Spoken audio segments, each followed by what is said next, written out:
News Tamil நேயர்களுக்கு வணக்கம். நான் ஜார்ஜினோ. இன்றைக்கி நம்ம ஷோட கெஸ்ட் யாருன்னு பார்த்தீங்க அப்படின்னா ராம் அப்துல்லா ஆண்டனி படக்குழு இருக்கிறாங்க. ஸோ அந்த வகையில் படத்துடைய இயக்குனர் ஜெயவேல் அவர்களும் படத்தில் நடிச்சிருக்கக்கூடிய பூவையார் சவுந்தரராஜா அவர்களும் நம்மளோட இருக்கிறாங்க. ஸோ எல்லாருக்குமே வணக்கம். இயக்குனர் ஜெயவேல் சார் வணக்கம். பூவையார் பிரதர் வணக்கம். 4 படம் ஷார்ட் ஃபிலிம் பண்ணிவிட்டு யாருக்கிட்டையுமே அசிஸ்டன்ட் டைரக்டராக ஒர்க் பண்ணல. முதல் படமே ஒரு பெரிய படம், முதல் பேபி. எவ்வளோ எக்ஸைட்டடாக இருக்குது சார்? ரொம்ப எக்ஸைட்டாக இருக்குது. இதுக்கு முழுக்க காரணம் என்னோட அன்னை வேளாங்கண்ணி ஸ்டுடியோஸ் கிளமெண்ட் சுரேஷ். அவருக்கு முதல்ல நன்றி தெரிவிச்சுட்டு ஆரம்பிக்கிறேன். அவர் இல்லைன்னா இன்றைக்கி இந்த ஜெயவேல் நீங்கள் சொன்ன பெரிய படம்னு சொல்கிற படம் இருந்திருக்காது. இது பெரிய படம்ன்றதை மக்கள் நிர்ணயிக்கணும். இந்த முதல் படத்தோட வாய்ப்பு கிடைக்கும் போது ரொம்ப போராடணும். ஏன்னா இப்போ நிறைய பேர் 2-3 படம் பண்ணி கூட அடுத்த படம் பண்ணுறதுக்கான போராட்டம் போய்கிட்டே இருக்குது. அப்படிங்கிறப்ப ஒரு ஷார்ட் ஃபிலிம் அங்கேருந்து ஒரு ப்ரொடியூசரை கன்வின்ஸ் பண்ணி படத்துக்குள்ளே கொண்டு வரதுங்கிறது ஒரு மிகப்பெரிய ஒரு போராட்டம்ல. எப்படி அது ஈஸியாக இருந்துச்சா டஃப்பாக இருந்துச்சு? இல்லை, எல்லாருக்கும் எல்லா புதுமுக இயக்குனருக்கும் இருக்கிற கஷ்டம் தான் எனக்கு இருந்தது. எல்லா வழிகளையும் தாங்கினா தானே இந்த இடத்துக்கு வர முடியும். அந்த ஸ்ட்ரகிளை நானும் அனுபவித்தேன். அதோட வெளிப்பாடு தான் முயற்சிகள் தான். கடைசி வரைக்கும் முயற்சி பண்ணிகிட்டே இருப்பேன். ஜெயித்தாலும் முயற்சி பண்ணிகிட்டே இருப்பேன், அதை தக்க வைக்கிறதுக்கு. அது மட்டும்தான் நான் தெரிஞ்சிருக்கிற ஒரு விஷயம். எப்போவுமே ஒரு டைட்டில் அப்படிங்கிறது ஒரு படத்துக்கு ஒரு மிகப்பெரிய முகவரியாக இருக்கும். அதுவும் ராம் அப்துல்லா ஆண்டனி அப்படின்னு வைக்கிறப்போ மிகப்பெரிய சர்ச்சையோடு தான் அது சேர்ந்து வரும். நான் போஸ்டர் உன்னிப்பாக கவனிக்கிறப்ப அந்த ஒவ்வொரு பேர்லேயும் அந்த ஒவ்வொரு அடையாளங்கள் இருக்கும். முதல் படமே ஒரு கான்ட்ரவர்சியாக எடுக்கணும், இல்லாட்டி ஒரு பேர் நமக்கு வரணும் அப்படின்னா ஓகே, சில விஷயங்கள் நம்ம தைரியமாக சொல்லணும் அப்படிங்கிற எண்ணம் இருக்கா? கண்டிப்பாக. இது கான்ட்ரவர்சி பண்ணுறதுக்காக இல்லை. இந்த 3 மதத்தையும் நான் சிம்பிள் அது பண்ணதே மாற்றி நான் போட்டிருப்பேன். அதுலேருந்தே தெரியும் இது மதங்களே கிடையாது, அது ஒரு சிம்பிள் தான். இது படம் ராம் அப்துல்லா ஆண்டனின்றது மனித நேயத்தை வெளிப்படுத்துறது தான் இந்த ராம் அப்துல்லா ஆண்டனி. இப்போ இதுக்கு முன்னாடி நான் ஆல்ரெடி உங்களை ஒரு இன்டர்வியூ பண்ணும்போது அப்போவும் ஒரு போலீஸ் கேரக்டர் ரோலில் நீங்கள் நடிச்சுக்கிட்டு இருந்தீங்க. கேட்குறப்ப நான் போலீஸ் ரோலில் நடிக்கிறப்ப நான் ஒருத்தருடைய இன்ஸ்பிரேஷனோட தான் அந்த ரோலை நான் எடுத்தேன், ஒர்க் பண்ணேன் அப்படின்னு சொன்னீங்க. ஸோ இந்த கேரக்டருக்கு அந்த மாதிரி ஏதாவது இன்ஸ்பிரேஷன் எடுத்து ஒர்க் பண்ணியிருக்கீங்களா? ஆமாம், இதுக்கு முன்னாடி ஒரு இன்டர்வியூவில் சொல்லிட்டு இருந்தேன், பெரிய ஹோம் ஒர்க் பண்ணி விழுந்து இன்ஃபர்மேஷன் எடுத்து அப்படிலாம் இல்லை. கான்ஸ்டபிள் கேரக்டர் நான் படம் பண்ண வேணான்னு இருந்த நேரத்தில் சார் கதை சொன்னார்.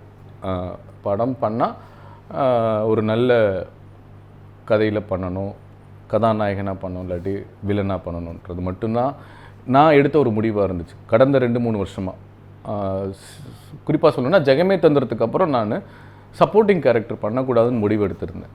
அப்போது அந்த நேரத்தில் சார் கதை சொன்னாங்க, புது டைரக்டர்னாங்க. அப்போ யோசித்தேன். கதை சொன்னோன்னே எனக்கு பிடிச்சிருந்தது. காரணம், ஒரு சமூக சிந்தனை உள்ள ஒரு கதை ரொம்ப பிடிச்சி போச்சு. 2வது ஷார்ட் ஃபிலிம் பண்ணிவிட்டு ஒரு இயக்குனராக அவராரு. அப்போ நம்ம அவருக்கு சப்போர்ட் பண்ணோம். நாங்களும் ஷார்ட் ஃபிலிம்லேருந்து தான் எங்கள் லைஃப்பை ஸ்டார்ட் பண்ணோம். அப்போது இந்த 2 விஷயந்தான் இந்த படத்துக்கு நான் ஒத்துக்கிறதுக்கு காரணம். போனேன். சரி, ஒரு தயக்கம் இருந்துச்சு, எப்படி நம்ம ஜெல்லாக போகிறோம், எப்படி நடிக்க போகிறோம் நம்ம. ஏன்னா நான் கதையின் நாயகனாக நடிக்கணும்னு இருக்கும்போது என்கிட்ட சொன்னார், சார் இந்த படத்தில் 3 பசங்க ஹீரோ, பட் நீங்களும் ஈக்குவல் ஹீரோன்னு சொன்னார். அப்படி தானே சொன்னீங்க? ஸோ உங்களுக்கு தான் படம் முடிச்சு நீங்கள் தான் சார் ஹீரோ அப்படின்னு சொன்னீங்கல்ல. இதுக்கும் பதில் அக்டோபர் 31 அவராக சொன்ன மாதிரி இல்லை, நீங்களே வற்புறுத்தி இல்லை, அவர்கிட்டே கேளுங்க சார். ஒரு இதுக்காக சொல்கிறேன், ஃபன்னுக்காக. ஸோ இந்த மாதிரி சொல்லி ஒரு நம்பிக்கை கொடுத்து, இவர் சொன்ன மாதிரி நம்பிக்கை தான். ஜெயவேல் அப்படின்ற ஒரு மனிதர் இன்றைக்கி ஒரு இயக்குனராக மட்டும் இல்லை, ஒரு ப்ரொடக்ஷன் மேனேஜராக, ஆர்ட் டிபார்ட்மெண்ட்டாக எல்லாமாவும் இருக்கார். அதுக்கு காரணம் ப்ரொடியூசர் கிளமெண்ட் சுரேஷ் அவர்கள். அவர் என்கிட்ட சொன்ன வார்த்தை, ஜெயவேல் ஜெயிக்கணும் அப்படின்னாரு. எனக்கு இப்படி ஒரு ப்ரொடியூசர் சொல்லி நான் பார்த்ததில்லை என்னுடைய அனுபவத்தில்.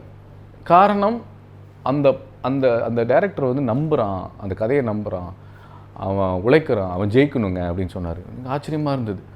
அப்போ நானும் சரிங்க சார், நான் அந்த படம் ரிலீஸ் ஆகிற வரைக்கும் நான் நின்று உங்களுக்கு எல்லாம் பண்ணி கொடுக்குறேன் அப்படின்னு சொல்லி தான் இந்த படத்தில் உள்ளே வந்தேன். இன்ன வரைக்கும் அப்படி இருக்கேன். அந்த படத்துடைய கேரக்டர் பற்றி, அந்த வெயிட்டேஜை பற்றி பேசுனீங்க. ஸோ நாங்கள் கேள்விப்பட்ட வரைக்கும் அந்த கேரக்டரில் முதல்ல வேற ஒருத்தர் நடித்ததாகவும் பின்னர் நீங்கள் ரீப்ளேஸ் பண்ணப்பட்டதாகவும் நாங்கள் கேள்விப்பட்டு, அப்போவே அந்த ரோல் கொஞ்சம் எவ்வளோ முக்கியமானது அப்படின்னு நாங்கள் புரிஞ்சுக்கிட்டோம். ஸோ அந்த ரோலில் எவ்வளோ வெயிட்டேஜ் இருந்துச்சு, ஏன் அவர் உங்களை அந்த ரோலை செலக்ட் பண்ணாருன்னு நினைக்கிறீங்க? எனக்கு அது தெரியல. மேபி அவருக்கு இம்மீடியட்டாக ஷூட்டிங் போகணுன்றனால ஒரு ஆக்டர் வேணும் அப்படின்றனால என்னை தேடிக்கலாம். இன்னொன்று நான் வந்து இந்த சோஷியல் ஒர்க் பண்ணதுனால அவர் சொன்னார் உங்களை எனக்கு பிடிக்கும் அப்படின்றதுனால எடுத்துருக்கலாம். இதுவரைக்கும் நான் கேட்கவே இல்லை, இந்த கேள்வி நான் யோசிக்கவே இல்லை.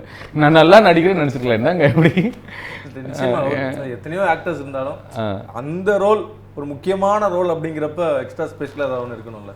அது நீங்கள் அவர்கிட்ட தான் கேட்கணும். எதுக்கு சார் கண்டிப்பாக என்னென்னா இந்த படத்தில் பார்த்தீங்கன்னா இந்த படமாக அதற்கான வேலைங்களை கூட்டிகிட்டு வருது. ஒரு கேமராமேன் சாராக இருக்கட்டும், எடிட்டராக இருக்கட்டும், மியூசிக் டைரக்டராக இருக்கட்டும், ஒரு ஆக்டருங்களாக இருக்கட்டும், இந்த படம் இழுத்துட்டு வந்திருக்கு. அதை நான் கண்டிப்பாக உணர்வேன். இது நானாக விரும்பி ஒரு விஷயம் பண்ணல, அவங்களா. அப்படி இருக்கும்போது தான் இந்த கேரக்டருக்கு ஒரு நல்ல கேரக்டர் பண்ணுன்றதை தாண்டி என்னோட வெறிக்கு ஈக்குவலாக ஒருத்தரை தான் நான் தேர்ந்தெடுத்தேன். அதுதான் நம்ம சௌந்தரராஜா பிரதர். ஆனஸ்ட்டாக சொல்லுவேன் நான். ஏன்னா ஒருத்தவங்க நம்ம பிறந்தோம் இறந்தோன்னு இல்லாமல் ஒரு விஷயம் சாதிக்கணும்னு இருப்பாங்க. எனக்கு கொடுத்துப்பார் வாய்ப்பு, நானும் தான் பண்ணுவேன் அப்படின்னு சொல்லுவாங்க. அந்த ஒரு விஷயத்தில் இவருக்குள்ள நிறைய விஷயம் நான் ஒரு இன்டர்வியூ பார்த்துருப்பேன். அதில் இருந்த ஒரு ஃபயர் தான் என்ன அதிகப்படியாக இவர் வந்தால் நல்லாயிருக்கும்.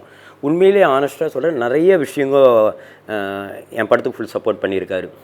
அது ஆக்டிங் ரீதியாக இருக்கலாம், அது இல்லாமல் பர்சனல் லைஃப்லேயும் சரி ஃபுல் சப்போர்ட்டிங்கு. ஒரு நல்ல மனிதர், அவ்வளோதான் நான் சொல்லுவேன். அதை தாண்டி ஒரு நல்ல நடிகர்னு நான் சொல்ல முடியும். என்னென்னா இதில் கேரக்டரில் 2 வேரியேஷன் இருக்குது. 2த்துலேயுமே அவர் டோட்டலாக பார்த்தீங்கன்னா ஒரு டிஃப்ரெண்ட்டாக பண்ணியிருப்பேன். இந்த படம் சௌந்தரராஜா பிரதருக்கு ஒரு மிக சிறந்த படமாக இருக்குன்ற நான் 100 இல்லை 200% சொல்லுவேன். ஒரு லீடாக அறிமுகமாகறீங்க. ஸோ ஒரு பயணம் ரொம்ப சீக்கிரமாக நிறைய வரைக்கும் இது கிடைக்காது. ஸோ கிடச்சிருக்கு, எவ்வளோ நல்லா இருக்குது. பெருமையாக ஃபீல் பண்ணுறேன் நினச்சேன் நானே. ஏன் அப்படின்னா எனக்கான ஸ்க்ரீன் வந்து திறக்கணும்னு ரொம்ப நாள் ஆசை. நான் நிறைய பேர்கிட்ட சொல்லிகிட்டே இருப்பேன், ஆனால் எனக்கான ஸ்க்ரீன் திறக்கணும்னு. அதுனா ஏன் அப்படின்னா நிறைய பேரை பார்த்துருக்கோம், நிறைய பிடிக்கும் அப்படின்றதுனால நான் சொல்லிகிட்டு இருப்பேன். அதெல்லாம் பிரச்சனை இல்லைடா, உனக்குலாம் சீக்கிரமாக நடந்துடும் அப்படின்னு சொன்னார். மாஸ்டர் படத்தில் சொன்னார் நம்ம கேமராமேன் அண்ணன்.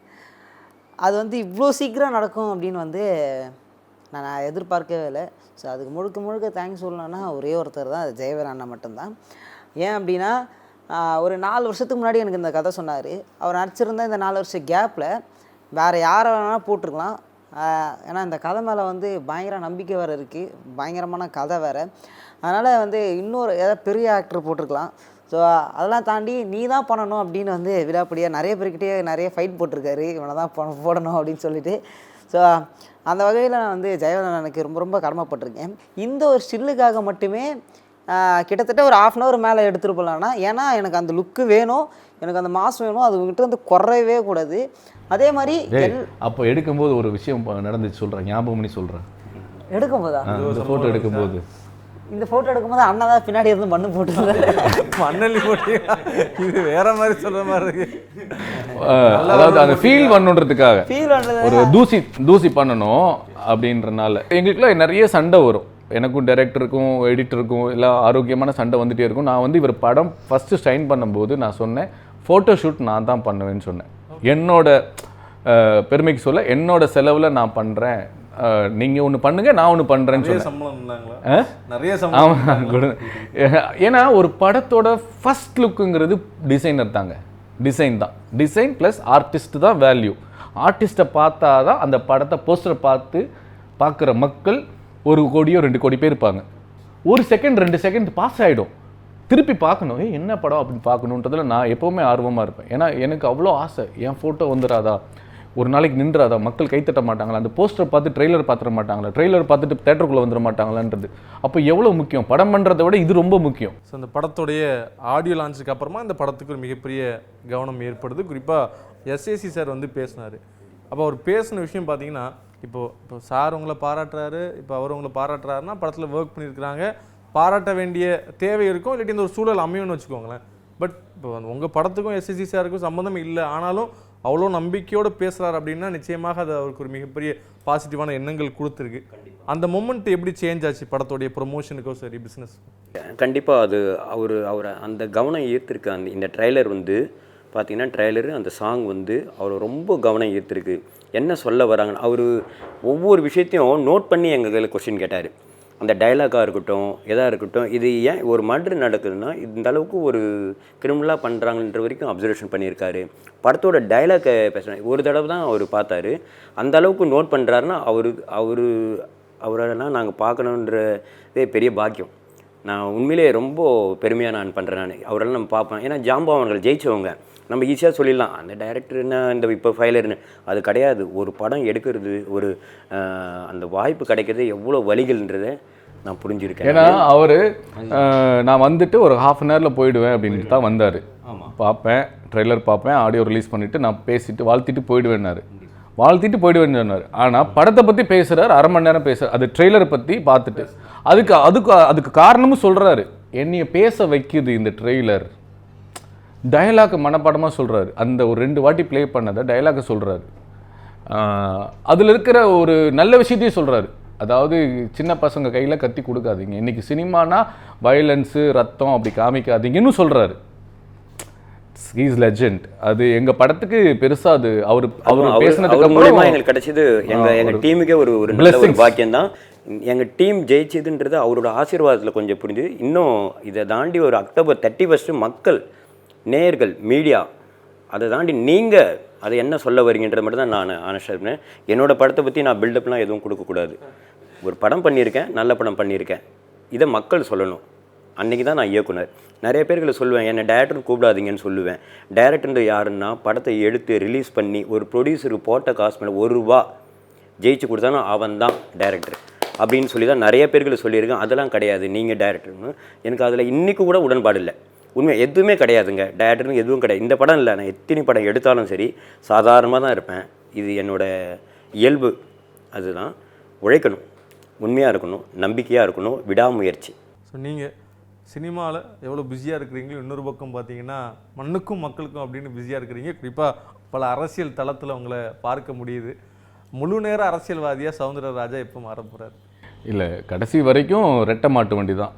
கலை அரசியல் என்னுடைய இருந்துகிட்டே இருக்கும், 2 கண்ணு மாதிரி. எல்லாருமே அரசியல் இருக்குன்னு நான் சொல்லுவேன். அதாவது அரசியல் இல்லாமல் யாருமே கிடையாது. ஓட்டு போட்டாலே நீங்கள் அரசியல்வாதி தான். அதோடு மட்டும் இல்லாமல் நீங்கள் நல்ல தலைவர்களை தேர்ந்தெடுங்கன்னு நான் சொல்லுவேன். ப்ளஸ் உங்களால் முடிஞ்ச அளவுக்கு உங்கள் பிறந்த மண்ணுக்கு ஏதாவது ஒன்று செய்யுங்க. ஒன்றும் செய்யலையா, நமக்கு மேலே யாராவது நல்லவங்க இருக்காங்களா, கை தட்டி பாராட்டுங்க. நமக்கு பக்கத்தில் யாராவது கஷ்டப்படுறாங்களா, கை கொடுத்து தூக்கி விடுங்க. இவ்வளோ தான். இது எல்லோரும் செய்யணும்னு அதுதான் எங்கே போனாலும் நான் இதை பற்றியே பேசிகிட்டே இருக்கேன். அது எல்லாருடைய ரெஸ்பான்சிபிலிட்டி நான் சொல்லுவேன். It's not a service. நிச்சயமாக. ஸோ நிறைய தாவாக்கா மேடைகளில் உங்களை பார்க்க முடியுது. ஸோ நிறைய கருத்துக்கள் அவங்களுக்காக பேசுகிறீங்க. ரீசெண்டாக பார்த்தீங்கன்னா நிறைய நெகட்டிவிட்டி சார், இப்போ விஜய் சார் மேலேயும் சரி, தாவாக்கா மேலேயும் சரி நிறைய பேசுகிறாங்க. அவ்வளோதானா, விஜயோட அரசியல் வாழ்க்கையே முடிஞ்சிருச்சான்னு கேட்குறாங்க. அவருடைய அரசியல் வாழ்க்கை முடிஞ்சிருச்சா? இதெல்லாம் என்னங்க, இதெல்லாம் சாதாரண ஒரு விஷயங்க. அதாவது நீங்கள் ஒரு ஆளுமையாக இருக்கும்போது பல வருஷமாக அந்த இடத்துல நீங்கள் ஸ்ட்ராங்காக நிற்கும்போது உங்களை நான் பிரேக் பண்ணுற அளவுக்கு நான் ஒரு ஆளுமையாக வரும்போது நீங்கள் என்னெல்லாம் பண்ணுவீங்களோ பண்ணுவீங்க. இதே இதை விஜயகாந்த் அண்ணனுக்கு பண்ணியிருக்காங்க. பல தலைவர்களை வளர விடாமல் பண்ணியிருக்காங்க. இங்கே எத்தனையோ நல்ல தலைவர்களை தேர்ந்தெடுக்காமல் நம்ம மிஸ் பண்ணியிருக்கோம். நல்ல கண்ணு ஐயா, அப்துல் கலாம் ஐயா, இந்த மாதிரி நிறைய பேரை நம்ம மிஸ் பண்ணியிருக்கோம். அப்படி மக்களுக்கு நல்லது செய்யணும்னு வரும்பொழுது உங்களுக்கு தடைகள் வரும், பிரச்சனைகள் வரும். அதெல்லாம் நாங்கள் பார்த்து பயப்படுறது இல்லை, எங்கள் தலைவரும் பயப்பட மாட்டார். So we will come back. கண்டிப்பாக. சில அட்டாக் டார்கெட்டடாக அட்டாக் பண்ணுவாங்க. குறிப்பாக சில ஐடிவிங்ஸ் பார்த்தீங்கன்னா வேணுக்குன்னு ஏதாவது பண்ணுவாங்க. நம்ம ஒரு நல்ல விஷயம் பண்ணியிருப்போம், இல்லாட்டி ஏதோ ஒன்று ஒரு எக்ஸாம்பிள்ஸ் அப்படின்னா நம்ம ஒரு ஆயுத பூஜை கொண்டாடினா கூட இந்த பாரு இவ்வளோ பெரிய சம்பவம் நடந்திருக்கு, ஆயுத பூஜை கொண்டாடிட்டு இருக்கிறான் அப்படின்னு உங்களை மேலே விமர்சனம் வைக்கிற அளவுக்கு அதை கொண்டு வர்றாங்கல்ல, டார்கெட் பண்ணுறாங்களா? ஆமாம், இது டார்கெட் தானே. என்ன என்ன என்ன என்னை இப்போ நான் யாரெல்லாம் இதில் பெருசாக தெரிகிறாங்களோ அவங்கள எப்படி நம்ம காலி பண்ண முடியும், அவங்கள எப்படி வீழ்த்த முடியும், விமர்சனங்களால் எப்படி வீழ்த்த முடியும், இல்லை வேறு வழியாக எப்படி வீழ்த்த முடியுன்றது அவங்க பண்ணுறது தானே. இது சாதாரண ஒரு விஷயம் தானே. ஆனால் நான் என்ன சொல்ல வரேன்னா, இங்கே உங்களுக்கு ஒரு கட்சி பிடிச்சிருக்கு, உங்களுக்கு ஒரு தலைவர் பிடிச்சிருக்காருன்னா நீங்கள் அவருக்கு சப்போர்ட் பண்ணுங்கள், தப்பே கிடையாது. எனக்கு ஒரு கட்சி பிடிச்சிருக்கு, எனக்கு ஒரு தலைவர் பிடிச்சிருக்கு, நான் சப்போர்ட் பண்ணுறேன். நம்ம கருத்தியல் ரீதியாக மோதுவோம். தேவையில்லாத பொய்யான விமர்சனங்களை வச்சு எங்களை வீழ்த்துறதுக்கோ இல்லை அடுத்தவங்களை அநாகரிகமாக பேசுகிறதோ அரசியலே கிடையாது. அப்படிப்பட்ட விமர்சனங்களுக்கு பதில் சொல்ல வேண்டாம்னு சொல்லி எங்கள் தலைவர் விஜய் சொல்லியிருக்காரு. நானும் அதை தான் நான் இங்கே சொல்ல வரேன். ஸோ இந்த மாதிரி விமர்சனங்களுக்கு நேரமும் தேவையில்லை, பதில் சொல்லவும் தேவையில்லை. எங்களுடைய இலக்கு மக்களுக்கு சேவை செய்யணும், சொல்லல்ல செயல். இது வரைக்கும் நீங்கள் எங்களுக்கு பதவி கொடுக்கலையே, இது வரைக்கும் நீங்களை தேர்ந்தெடுக்கலையே, இப்பயே நீங்கள் இவ்வளோ கேள்வி கேட்குறீங்களே, வர்றதுக்கு முன்னாடி எவ்வளோ கேள்வி கேட்குறீங்க, வந்தவங்க ஆட்சி செஞ்சவங்கலாம் கேள்வி கேட்க மாட்டேங்கிறீங்க. நேற்று ஒரு நாள் பெஞ்ச மழைக்கே இவ்வளோ தண்ணி வருது, வீட்டுக்குள்ளே தண்ணி வருது. யார் ஆட்சிக்கு வந்தாலும் அது நடக்குது. அப்போ நாளைக்கு நாங்கள் ஆட்சிக்கு வந்தோன்னே உடனே எல்லாம் சரியாயிட முடியுமா? முடியாது. ஸ்லோவாக தான் பண்ண முடியும். இதை தான் எங்கள் அண்ணனும் சொல்கிறாரு. எது இயல்போ எது யதார்த்தமோ அதை பண்ண முடியும். நீங்கள் சிந்திங்க, ஓட்டு போடுறவங்க நீங்கள் சிந்திங்க. ஒரு வாட்டி நீங்கள் சிந்திச்சு ஓட்டு போடுங்க. உங்கள் தொகுதியில் யார் நல்லது பண்ணியிருக்காங்க, பண்ணலையா, புதுசாக ஒருத்தர் வராங்களா, வாய்ப்பு கொடுத்து பாருங்கள். வாய்ப்பு கொடுக்குற முன்னாடி 1000 கேள்வி கேட்குறீங்க, 1000 முறையாக வந்து முட்டுக்கட்டை போட்டுட்டே இருக்கீங்க. பரவாயில்ல, போடட்டும். நாங்கள் கண்டிப்பாக எனக்கு நான் 10 வருஷமாக விஜய் அண்ணா கூட பழகியிருக்கேன். ஒரு விஷயத்தை ரொம்ப ஆழமாக அப்சர்வ் பண்ணி ரொம்ப கேள்வி கேட்டு தனக்குத்தானே கேள்வி கேட்டு ஒரு முடிவு எடுப்பார். முடிவெடுத்ததுக்கப்புறம் அவர் மாற்றிக்க மாட்டார். இது நான் பர்சனலாக நான் பார்த்துருக்கேன். இது இப்போ இங்கே இந்த கரூர் சம்பவம் என்பது ரொம்ப பெரிய ஒத்துயர சம்பவம். 41 உயிர்கள், குழந்தைகளும் இறந்திருக்கும் போது அது ரொம்ப ரொம்ப வேதனையான ஒரு விஷயம். அதை கடந்து வர்றதுக்கு அவங்களுக்கும் ஒரு இது இருக்குது, இவருக்கும் ஒரு நேரம், ஒரு ப்ரீத்திங் ஸ்பேஸ் தேவைப்படுது. அது நீங்கள் எப்படி வேணாலும் விமர்சனிக்கலாம். அதனால் தீர்வு வரும்பொழுது நீதிபதி அவர்கள் அதுக்கான தீர்ப்பு கொடுக்கும்போது அது ஆறுதலாக இருக்கும். கண்டிப்பாக அந்த 43 குடும்பத்துக்கு மட்டும் இல்லை, 41 குடும்பத்துக்கு மட்டும் இல்லை, தமிழ்நாட்டில் இருக்க எல்லா குடும்பத்துக்குமே கண்டிப்பாக ஒரு நேர்மையான தலைவராக இருப்பாருன்றதை நான் உறுதி சொல்கிறேன்.